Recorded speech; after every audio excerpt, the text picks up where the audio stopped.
गांव में रानो चिड़िया रहती थी। रानो चिड़िया बहुत अमीर थी। रानो चिड़िया बहुत रहमदिल और गरीब लोगों की मदद किया करती थी। एक दिन रानो चिड़िया अपने कमरे में बैठकर न्यूज़ देख रही होती है कि तभी न्यूज़ पर बताया जाता है कि शहर भर में बहुत सारी चोरियां हो रही हैं। अपने घरों में सुरक्षित रहिए। जगह जगह चोरियां हो रही हैं। बैंकों में फ्रॉड हो रहे हैं। अपनी खिड़की और दरवाजे बंद रखें ताकि चोर अंदर ना घुस पाए। आप अपने घरों में अपने बच्चों के साथ सुरक्षित रहिए। लेकिन रानो चिड़िया वो सब बातें नज़रअंदाज कर देती है क्योंकि रानो चिड़िया की कल बर्थडे थी। इसी खुशी में रानो चिड़िया अपने सभी दोस्तों को कॉल करके दावत देती है। हेलो काली, तुम कैसी हो? चलो छोड़ो, मेरी कल बर्थडे है। तुम जरूर आना। मैंने बहुत सारे मेहमानों को बुलाया है अपनी बर्थडे में और बड़े वाला केक भी मंगाया है। तुम रात 9 बजे जरूर आना कुकू को लेकर। हाँ, मेरी बर्थडे पार्टी रात 9 बजे शुरू हो जाएगी, तो तुम कोशिश ये करना कि 9 बजे से पहले ही आ जाओ, क्योंकि मैंने सभी मेहमानों को यही बोला है कि वो 9 बजे से पहले ही आ जाएं, क्योंकि 9 बजे हम केक काट लेंगे।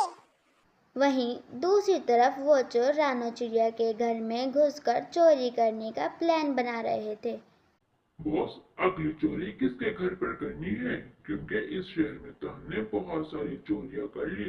अब तो इस शहर में कुछ ही घर बचे होंगे जिनके घर में हमने चोरी नहीं की। अरे हाँ, रानू चिड़िया। हाँ, रानू चिड़िया। रानू चिड़िया के पास बहुत पैसा है। वो बहुत अमीर है। अगर हमने उसके घर पर चोरी कर ली तो हमें 2 महीने काम करने की जरूरत नहीं पड़ेगी। लेकिन बॉस, हम तो काम करते ही नहीं, हम तो चोरी करते हैं, चोरी। अरे बुद्धू, तुम क्या समझोगे? वही काम को ही मैं चोरी कह रहा हूँ। अगर हमने उसके घर पे चोरी कर ली तो हमें पूरे 2 महीने किसी के घर पे चोरी करने की जरूरत नहीं पड़ेगी। और 2 महीने तक तो लोग बहुत पैसे जमा कर लेंगे। जिनके घर हमने चोरी की है उनके पास भी थोड़े पैसे जमा हो जाएंगे, तो हम वही पैसे दोबारा से चुरा लेंगे। वाह बॉस, क्या आइडिया दिया है आपने तो। हम रानो चिड़िया के घर पे कल ही चोरी करने के लिए जाएंगे, क्योंकि कल उसकी सालगिरह है। तो उसने बहुत बड़ी दावत रखी है अपने सालगिरह की खुशी में, और उसकी पार्टी 9 बजे शुरू होने वाली है। तो हमें 9 बजे जाकर अपने सारा सामान समेट लेना है। ठीक है, फिर तुम सब लोग रात 9 बजे तैयार रहना। हम लोग रानू चिड़िया के घर पर चोरी करने के लिए जाएंगे। ठीक है बॉस, हम तैयार हो जाएंगे। वहीं इन सब बातों से बेखबर रानो चिड़िया अपनी सालगिरह की तैयारियों में लगी हुई थी। सभी मेहमान आ जाते हैं। रानो चिड़िया मेहमानों को देख रही होती है। इतने में वो चोर सब चोरी कर लेते हैं। वाह बॉस, आज तो बहुत अच्छा माल हाथ लगा है। आज तो बहुत बड़ी पार्टी करेंगे, पार्टी।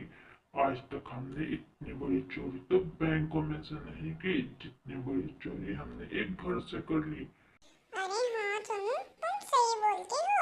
मैंने आज पहली बार इतने पैसे देखे हैं। ये राणा चिड़िया के घर में इतने पैसे आए कहाँ से? और वो भी इसने बैंक में नहीं रखवाए, अपने घर में रखवाए हुए थे पैसे। कितनी बुद्धू और बेवकूफ है ना ये राणा चिड़िया।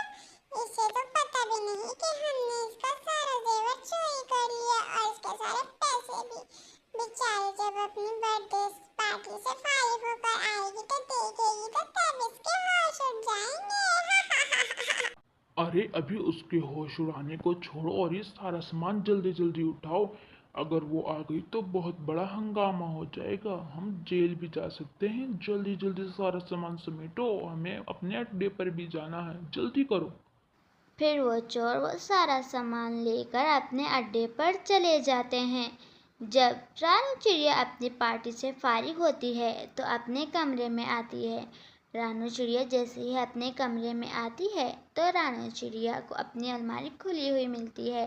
जब रानू चिड़िया अपनी अलमारी के पास जाती है और अलमारी को चेक करती है तो अलमारी में से सारा जेवर, सोना और पैसे गायब होते हैं।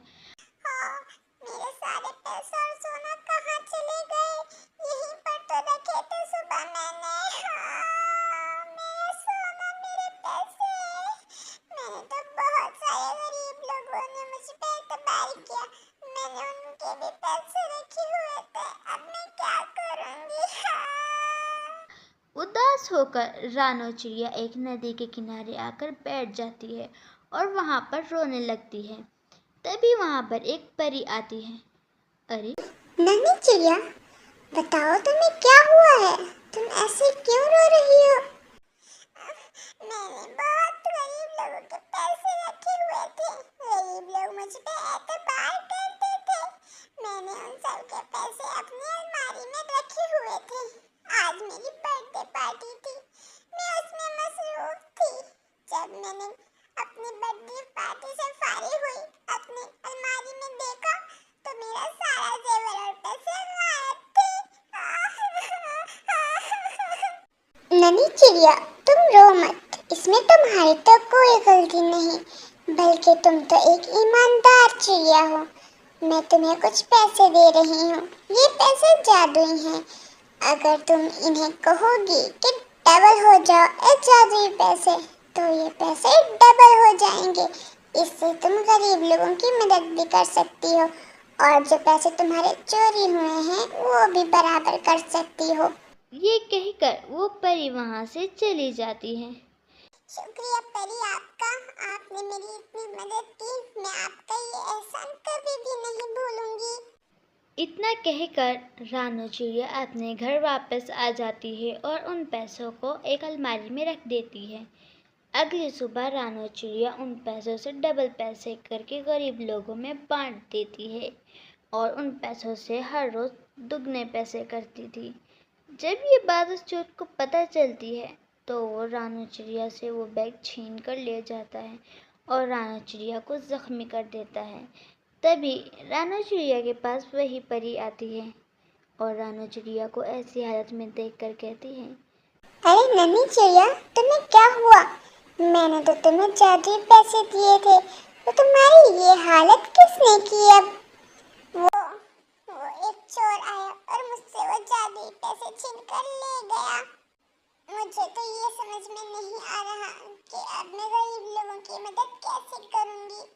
मुझे अपने पैसों की कोई परवाह नहीं, लेकिन जो लोग भूखे सोते हैं मैं उनकी मदद अब कैसे करूंगी? तुम फिक्र मत करो, मैं तुम्हें ठीक कर देती हूँ।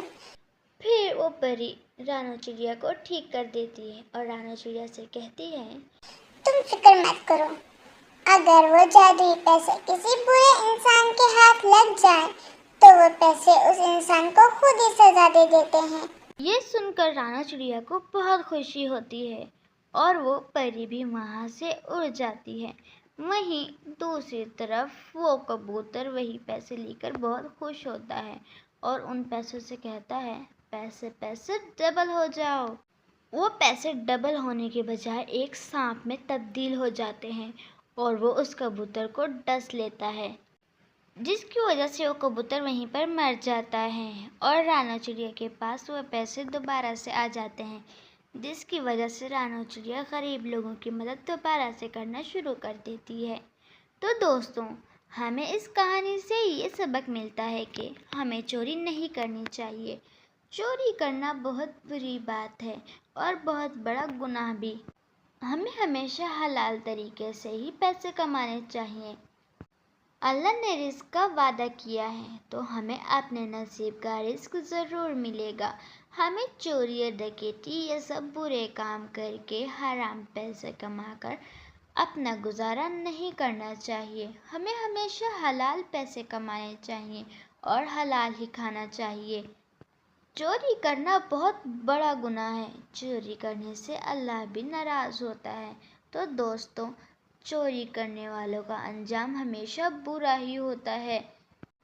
तो दोस्तों, अगर आपको हमारी ये कहानी अच्छी लगी हो तो हमारे चैनल को सब्सक्राइब करें और बेल आइकन पर भी ज़रूर क्लिक करें ताकि आपको हमारी हर नई वीडियो का नोटिफिकेशन बर वक्त मिल सके।